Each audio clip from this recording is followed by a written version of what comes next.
रायगढ़ के टीपाखोल जलाशय को बचाने की मांग को लेकर रायगढ़ बचाओ लड़ेंगे। रायगढ़ संस्था ने जिला कलेक्टर को ज्ञापन सौंपा। संस्था ने आरोप लगाया कि जलाशय के पास क्वार्टजाइट खनिज उत्खनन की तैयारी से जलाशय के अस्तित्व पर खतरा मंडरा रहा है। ज्ञापन में बताया गया कि वर्ष 1975 में बने इस जलाशय का क्षेत्र लगभग 689 हेक्टेयर है और ये सिंचाई तथा शहर के जल स्तर को बनाए रखने के लिए महत्वपूर्ण है। संस्था ने खनिज अधिकारी पर उत्खननकर्ता के साथ मिलीभगत का आरोप लगाते हुए कहा कि जल संसाधन विभाग की आपत्तियों के बावजूद कार्रवाई लंबित है। संगठन ने यंगेटी एंटरप्राइजेस की लीज निरस्त करने और जिम्मेदार अधिकारियों पर कार्रवाई की मांग की है। साथ ही चेतावनी दी है कि यदि जल्द निर्णय नहीं हुआ तो आंदोलन तेज किया जाएगा।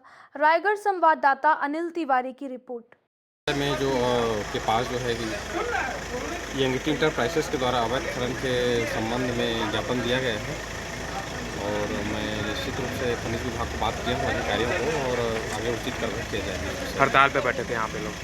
हाँ, हड़ताल पे बैठे थे और ज्ञापन ले लिया गया है उनके द्वारा। आगे क्या कार्रवाई?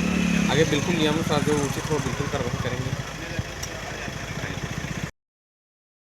और मैं रायगढ़ बचाओ लड़ेंगे रायगढ़ समिति का सदस्य हूँ। बताएंगे आज आप लोग आंदोलन कर रहे हैं किस प्रकार के? आज हम रायगढ़ जिले के तहत रायगढ़ शहर के अंतिम छोर में स्थित प्रसिद्ध टीपाखोल डैम के मुहाने को काटा जा रहा है यंग इंटरप्राइजेस के तरफ से। उसका विरोध हम 1/8/2024 से शुरू किए हुए हैं और 2/8/2024 को भी हमने ज्ञापन प्रसारण दिया था अनुविभागीय अधिकारी जल संसाधन उप संभाग रायगढ़। लेकिन अब तक हम देख रहे हैं कि इस क्षेत्र को पूरी तरह से इसके खनिज को, पत्थरों को, मट्टियों को, अनमोल धरोहर को तोड़ के ये जो इंटरप्राइजेस को दिया गया है या वो क्या ज़बरदस्ती कर रहा है ये बात हमें मालूम नहीं है। अगर वो ज़बरदस्ती कर रहा है तो भी उसके ऊपर कार्रवाई होनी चाहिए। अगर उसको लीज में दी गई है तो उसका लीज तत्काल रद्द करना चाहिए। और इसकी मांग को लेकर हम आज टीपाखोल डैम के ऊपर प्रदर्शन कर रहे हैं और आगे जाके हम इस प्रदर्शन को और आगे बढ़ाएंगे। प्रशासन का हम इंतज़ार करेंगे। अभी तहसीलदार महोदय हमारे बीच आए हुए थे, हमने उनको ज्ञापन सौंपा है और उनसे हमने निवेदन किया है कि हमारा ज्ञापन के ऊपर आप तत्परता से कार्रवाई करें, क्योंकि हम काफ़ी समय जिला प्रशासन को दे चुके हैं अभी तक और उनके तरफ से हमें कोई भी रिस्पांस नहीं मिला है। तो हमें विवश होकर जल जंगल ज़मीन बचाने के लिए रायगढ़ बचाओ लड़ेंगे रायगढ़ की टीम को आज टीपाखोल के ऊपर आना पड़ा।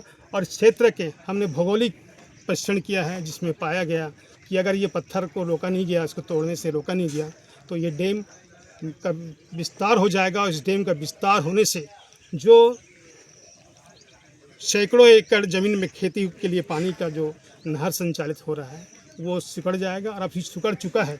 अभी लगभग 190 हेक्टेयर भूमि पर इसमें सिंचाई हो रही है जो घट के इसकी थी इसमें पहले 690 हेक्टेयर भूमि पर होता था, जो 160 हेक्टेयर भूमि पर सिंचाई हो रही है।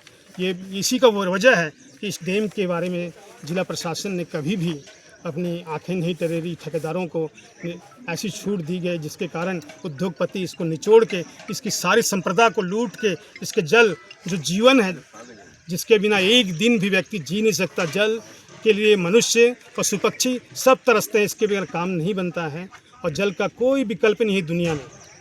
इसलिए हमारी लड़ाई टीपाखोल को बचाने के लिए है और हम तब तक लड़ेंगे जब तक जिला प्रशासन उस व्यक्ति को इस मातृभूमि से हटा के ना हटा दे, तब तक।